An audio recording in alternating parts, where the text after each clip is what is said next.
Plant Phenome Project aims to provide a detailed philosophical analysis of the main concepts in plant science, particularly the concept of phenome. And plant phenomics or plant phenome research has been growing and advancing rapidly in the last decades, as most of us know. And of course, our curiosity for understanding plant life, to investigate, to learn more about plant life has definitely some contributions in this growth. But when we look at it, we see two facts actually driving it. There is a need for growing more food with better nutrition quality for the world population, which has been rising enormously along with increasing social inequalities. And there is a need for better understanding of plant-environment interaction, so improving the ability to produce crops better adapted to coping with uncertainties in future climates. And also, it is vital that this rising crop production has to be achieved in sustainable ways that protect biodiversity and environment. And while recent research has focused heavily on genomics, it is increasingly recognized that achieving these vital goals will require matching genomic insights with deeper understanding of phenomes.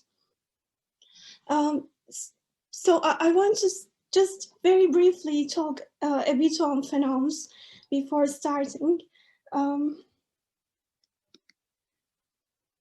we look at the literature on how plant scientists and philosophers talk about phenome or phenotype, and phenome to phenotype is like token to type following Levontin, we see, of course, different ways of talking about them.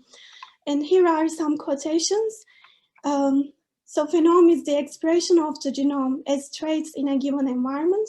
Phenome is the appearance or characteristics of an organism resulting from both genetic and environmental influences. The phenotype is the descriptor of the phenome, the manifest physical properties of the organism, its physiology, morphology, and behavior. And phenotypic expression is conditioned by environmental inputs. Realized phenotypes are context-dependent, equo-duo outcomes. I want to just emphasize a few things about plant phenome occurrence, plant phenome. So it is happening through plant-environment interaction, which is very complex and highly dynamic. So if you want to show it, I try to show it in a bit simplistic way. So constantly there are a lot of signals coming from environment to a plant, and it receives these signals and then it rearranges or reorganizes internal processes and produce responses. One thing to be careful about this interaction is that these signals coming to plants at that stage of the plant. So all the previous encounters, all the previous experiences of the organism affects its response. And organisms dynamically interacting with their environments and expressing their phenomena. So if we were to investigate plant processes, it means we are measuring these responses, these phenomena. I want to give a very simple example just to show the huge complexity of the phenomena. So let's say we are investigating plant responses to climate change. And so first parameter come to our minds is carbon dioxide levels. Let's say they are rising, and they are actually the causes of climate change, of course, because it is one of the greenhouse gases. And for that, let's say we set up an experiment and we grow plants in different carbon dioxide concentrations. For example, this nice picture is from this paper, and they grow this plant in 4 different carbon dioxide concentrations.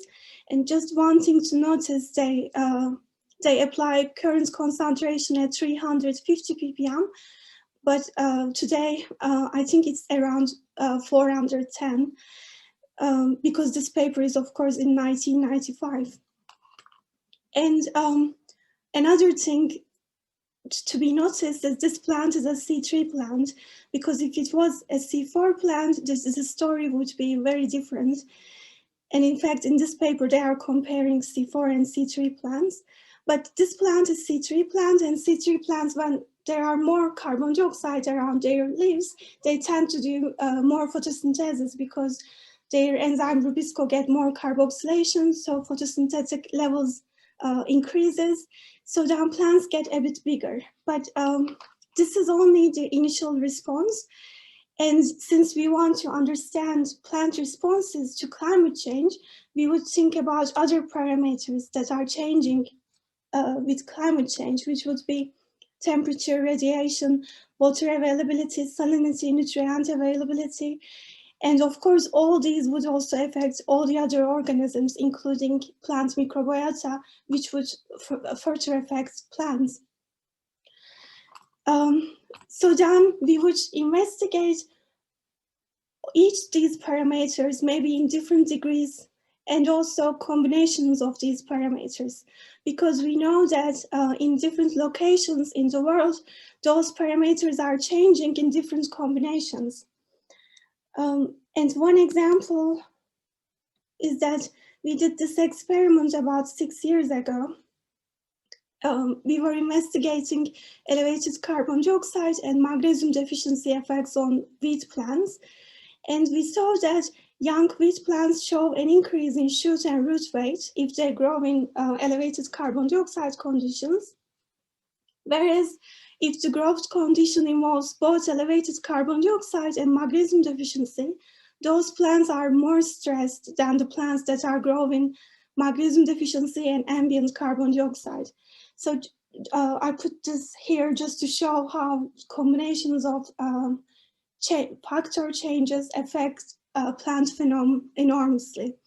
And this experiment was with young wheat plants in hydroponics, so not in soil, in water culture with nutrient solution water culture.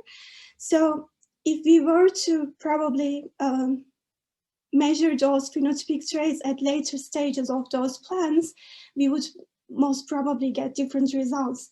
Or if we were to grow these plants in pots in soil or in the field, then again, we would measure different phenomena. So what I want to say very briefly before we start to present our paper is that plant-environment interaction is highly dynamic and complex, and plant phenom research involves meticulous observation and measurement activities in controlled experiment conditions, which are designed in various kinds of ways in hope for understanding plants' interactions with environments. And the nature of plant-environment interaction shows that adapting crops to climate change needs specific research that considers local conditions. Okay, now John will start to talk about the paper.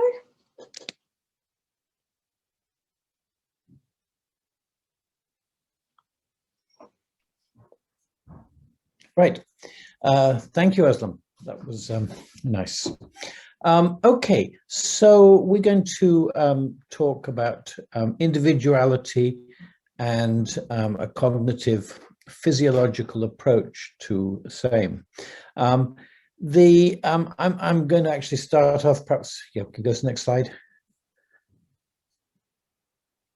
I'm mostly going to talk about the very thorny issue of cognition, which is something plants, as has been quite widely discussed lately as a concept to be applied to plants. I must confess to being still sort of agnostic about the value of it, partly, I guess, because I talk to a lot of philosophers who say it's crazy. And for example, they say things, one thing they particularly say is plants don't have representations, and that's key to what cognition is about. I don't really know what representations are, so I'm not quite sure whether I'm persuaded by this argument, but I think the question is an interesting one, at least, whether whether and in what sense one can get some insight by thinking about plants as cognitive systems. So that's something we're at least exploring in this paper. And I hope even if in the end, I'm not persuaded that we should think of plants as cognitive systems, I think we can learn something by exploring the possibility.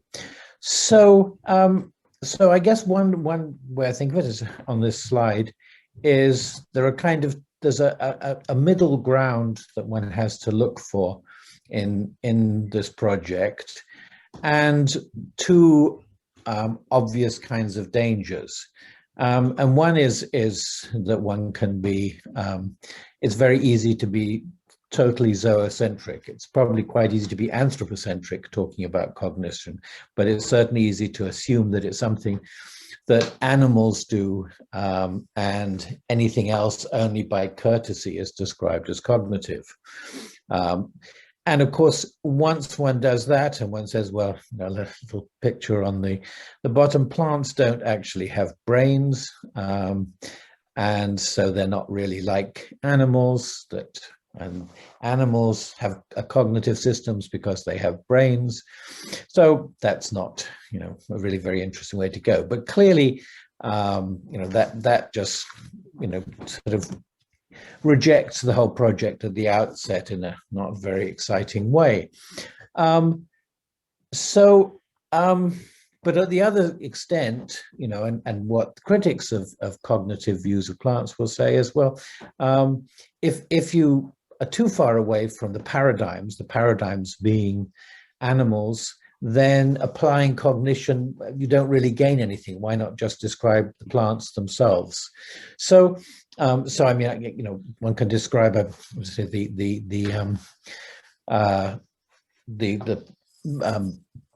carnivorous plant shown in the bottom, sundew, isn't it? I mean, it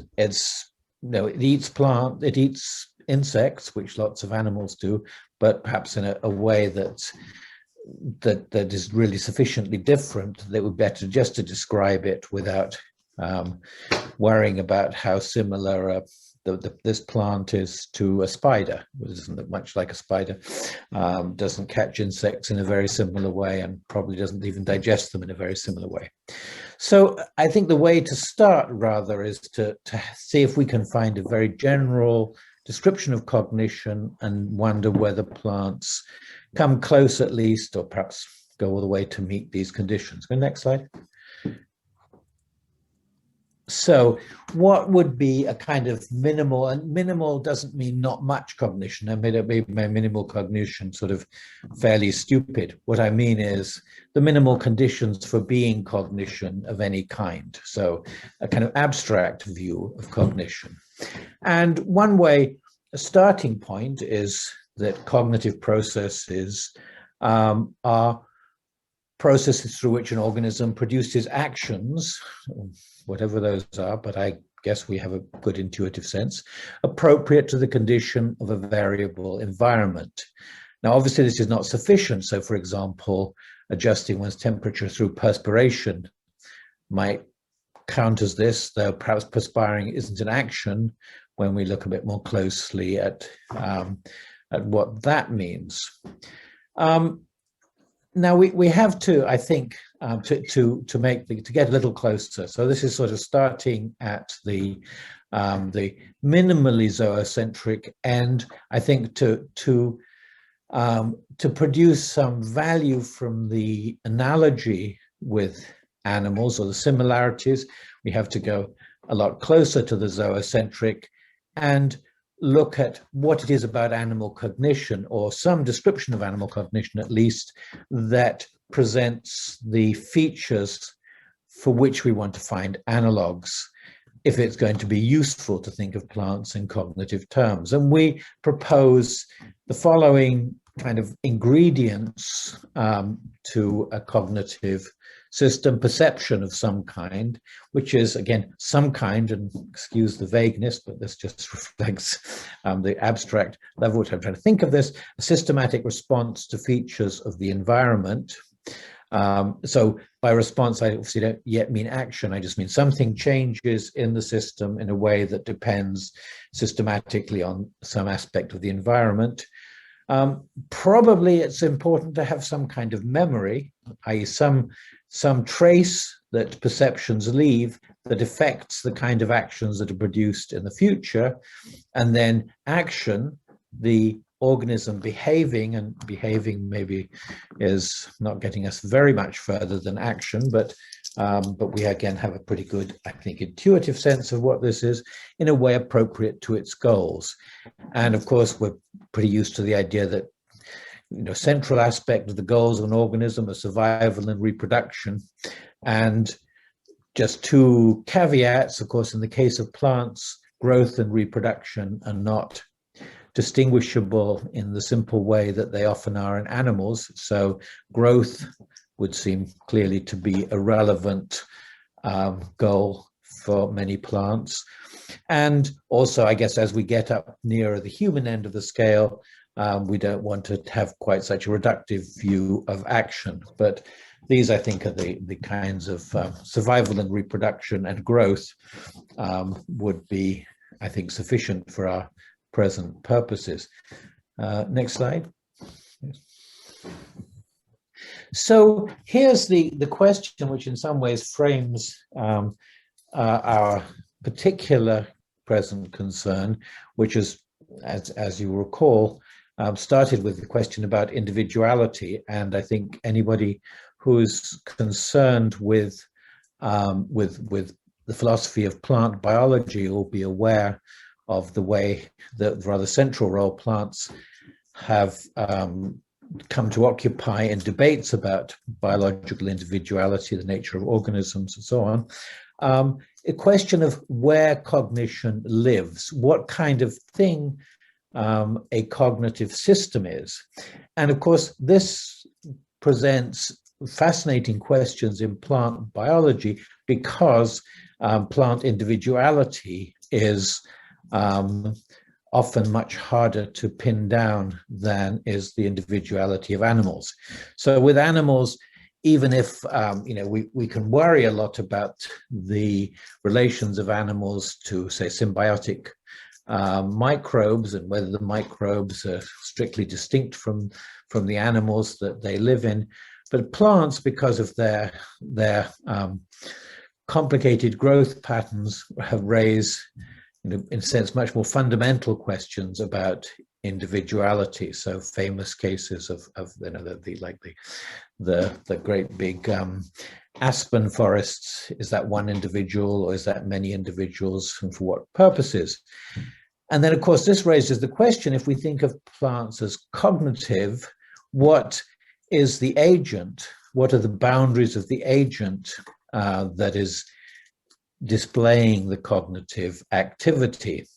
Now, I have a view that is perhaps a bit eccentric, but I'm happy to defend it, that individuality is something that we should not expect firm answers to. This is a position that I call promiscuous individualism, and I'll explain that on the next slide in a moment. But just before moving on, my view is, and something I would like to defend, I'm not sure we're going to do that today, but happy to discuss later on, is that cognition is compatible with what I call promiscuous individualism. So I think the next slide.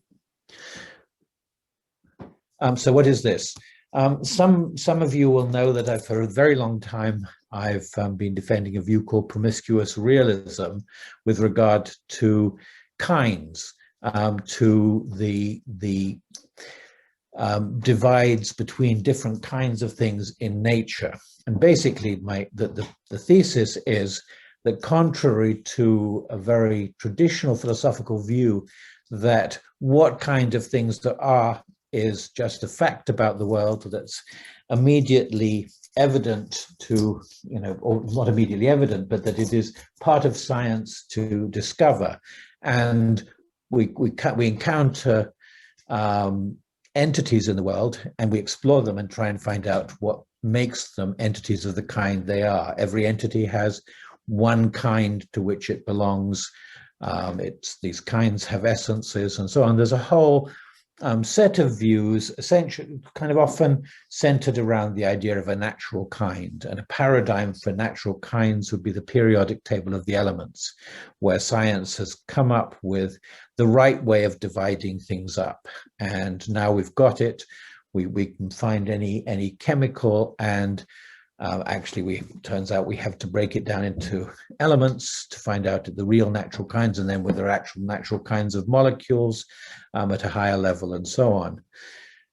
My thesis, the promiscuous realist thesis, says that actually there is no unique way of doing this. And this is, I don't want to argue about this for chemistry, but for biology, we cannot assume that we can just find an organism or some biological system and say what kind it belongs to. It belongs to a kind that will often depend on why we distinguish it into that kind, why we're interested in talking about it as a member of that kind. So, for example, evolutionary kinds may be quite distinct from ecological kinds. Now, I think exactly the same kind of thing applies to individuals.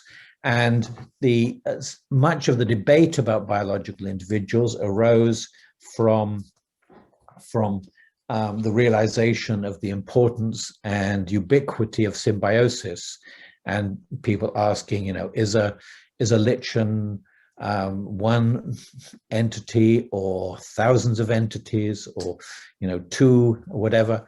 And I think the answer is there is no answer. I mean, there are many different ways you can divide it up. The lichen's one individual, the fungus is one individual, the symbiotic algae or bacteria are many individuals, or perhaps one individual. It all depends why you're asking. And I think so. I think that this view is what I call promiscuous individualism, that there is just inquiry relative answers to what systems can be called individuals. And I think that the attribution of cognitive properties to these individuals, I'm tempted to say, not only can be made to many different individuals in this kind of way, but actually it may be that this is a really good way of understanding the individuality, that looking for the cognitive functions is a way of distinguishing interesting and important individuals. And here I will look, I think because they're much more intuitively simple, at least for me, at more animal cases. And so one obvious kind of very simple case of promiscuous individualism, if you like, is to say that we shouldn't ask, is the bee an organism or is there a superorganism? The answer is yes and yes. The bee colony is an organism and the bee is an organism. Oh, I was...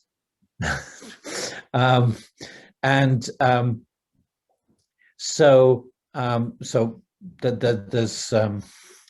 I'm going to actually look more at that one. And the main point at this point is just that one should avoid the question which is the organism, and rather ask why one wants to know which is the organism. And it's entirely, my hypothesis is that we can often attribute cognitive capacities to different organisms with different individuals distinguished within a system. Yeah, sorry. Yes, we can move on now.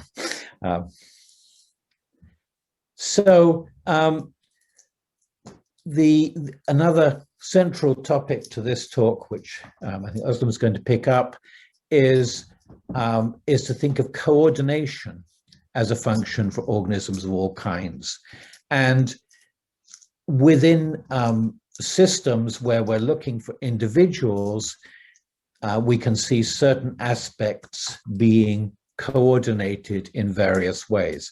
Now, of course, this is often very difficult to do in the right way. And I guess I like this picture because I mean, clearly all the ants are doing something, but individually, but they're very collaborative. They're coordinating their activities in a certain way.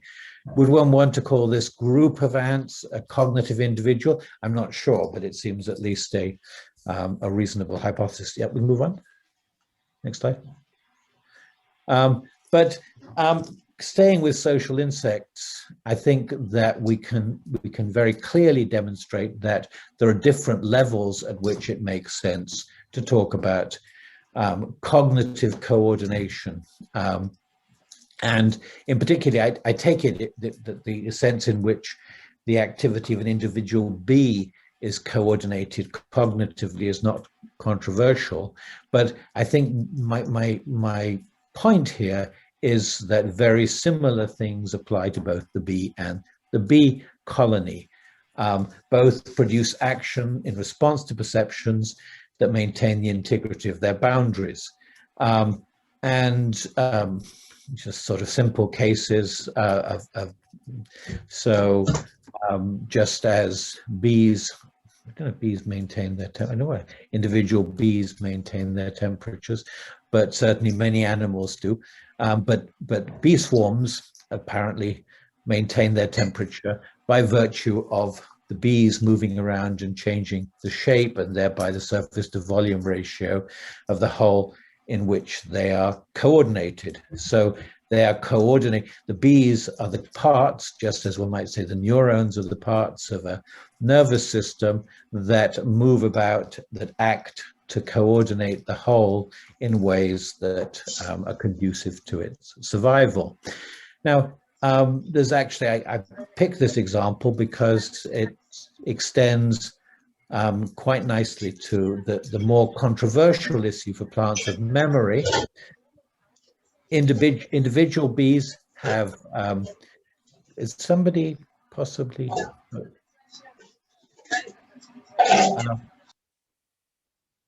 Okay, individual bees have well-studied memory capacities, but also because bees communicate with one another, the very familiar waggle dances and so on, the individual memory capacities of bees decay quite rapidly, but because they communicate, it's entirely plausible that the colony memory is much more persistent than that of individuals by virtue of the communication of individuals to new, previously ignorant individuals. And indeed, I have seen the hypothesis that one of the causes of honeybee colony collapse, which is a potentially catastrophic malady of honeybee colonies, is due to the failure of colony memory.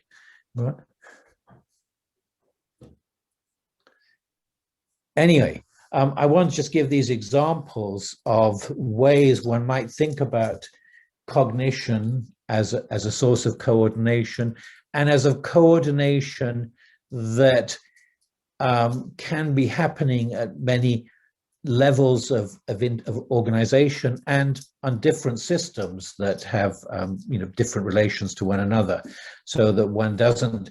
I think that the immediate concerns as to the different organization of plant systems should not be an objection to thinking cognitively. I still think we should, I'm still somewhat agnostic about the usefulness of the analogy with animal cognition, and again, the reason for this is the complexity of the coordinations of collaborations between plants, fungi, microbes, and so on in plant-based systems. But as I say, I think this is something that my aim so far is just to explain what the motivations for thinking of plants as cognitive systems might be, give some sense of what the problems might or might not be, and at least hope to provide some plausibility to the idea that this is a really interesting question. At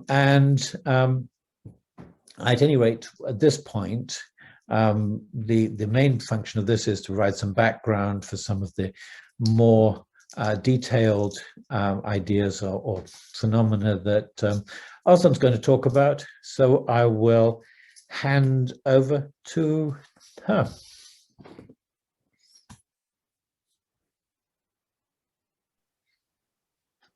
Thanks, John. Okay, now I will show some examples of what John described.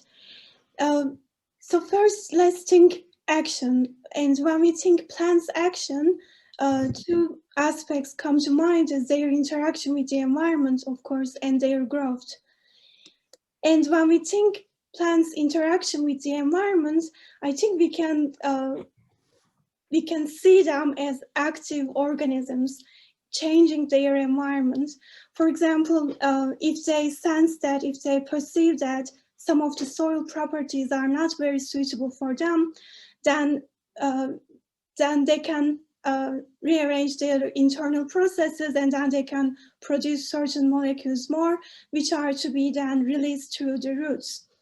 So what are called root exudates. And through these molecules, they can change soil biochemistry. So chemistry first, let's say, so then they can make some mineral nutrients more available for them.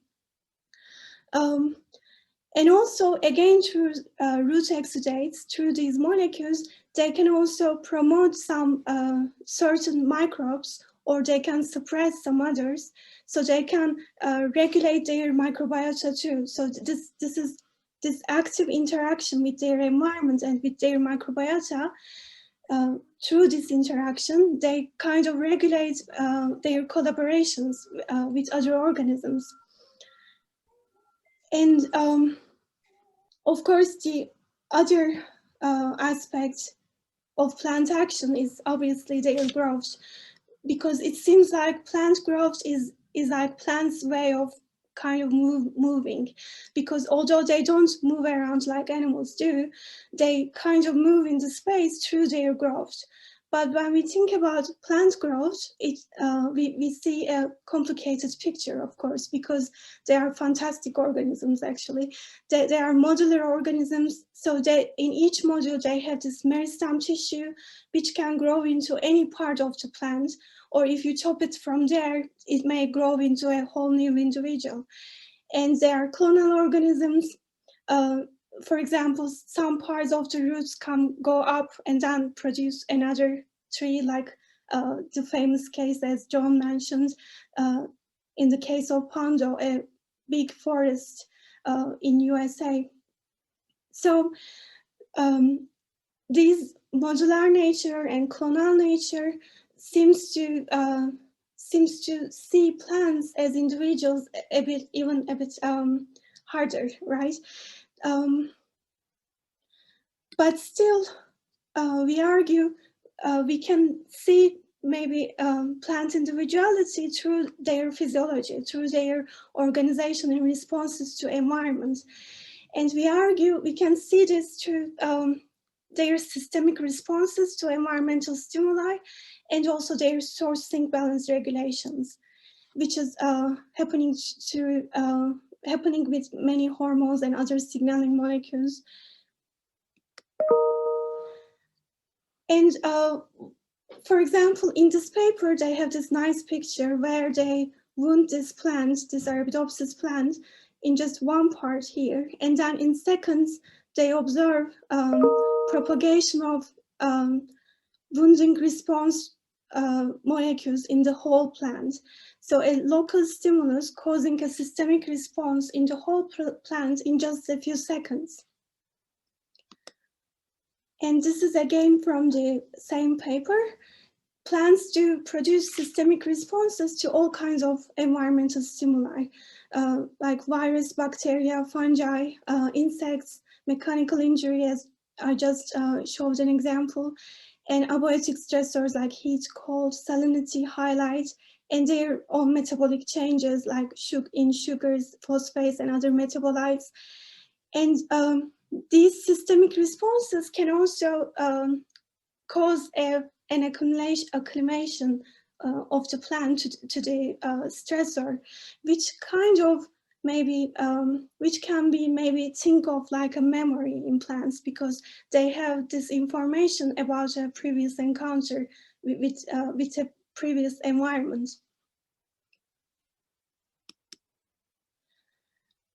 And source-sink balance regulations is regulations are, I think, very good examples of plant coordination, of course. Source tissues in plants are the tissues where sugars are produced, so where photosynthesis is happening maybe, or sugars are stored, and also where minerals are uptaken, for example. And sink tissues are the places where those are needed. Here in this paper, they show sourcing transitions in life cycle of cereal plants. Of course, since there are various kinds of plants, there are various kinds of sourcing transitions. So if we were to look at a tree's sourcing balance regulations, this picture would be very different. So here, for in germination seedling development stage, endosperm tissue is sources of everything, sugars, minerals, they are all here. And the embryo growing shoots and roots are sinks. So everything going there. And in vegetative stage, both shoots and roots are both sources and sinks. So roots are sources for minerals and water, while shoots are sources of photosynthase. And of course, newly growing shoots are also sinks for both sugars and minerals and water. And of course, roots also need sugar to grow, so there are also sinks for that. And in the grain filling stage, of course, grains are the sinks for everything, and everything are transported, remobilized to the grains. And this transition regulated very actively and dynamically in interaction with the environment. So for example, if there is water deficiency, let's say in the vegetative stage, then maybe roots would want to grow more to look for water. So then sink strength will be increased, and then more sugar will go to roots instead of newly growing leaves maybe. I will show a bit more of this example. So if you look at plant physiology, we see a complex network of signaling processes in sourcing balance regulations and in systemic response productions that involves vast numbers of pathways that are intertwined, molecules having positive or negative roles in each pathway, and many feedback loops. So if you look at these three main stages in cereal plants, we see in each stage these source-sink balance communications are regulated through many hormones, many molecules. For example, in this germination seedling development stage, gibberellic acid positively regulates hydrolysis, which causes sugars to become in ready form to transport to the sink tissues, which are growing roots and shoots. Whereas abscisic acid, plant hormone abscisic acid, negatively regulates this process depending on environmental signals. And of course, plant microbiota affect source-sink balance regulations and stress responses enormously. And this paper is an example for that. They examine plant growth promoting bacteria in response to salinity stress, and they say the beneficial effects of plant growth promoting rhizobacteria involve boosting key physiological processes, including water and nutrient uptake, photosynthesis, and sourcing relationships that promote growth and development.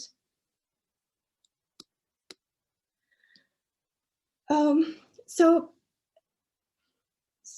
we see that coordination, plant physiology, the regulation of source-sink balance in interaction with the environment through the life cycle of plants is a distinct aspect of self-organization.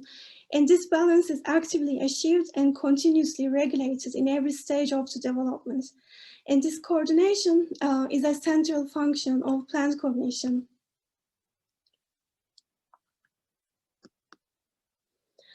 Okay, thank you very much for your attention.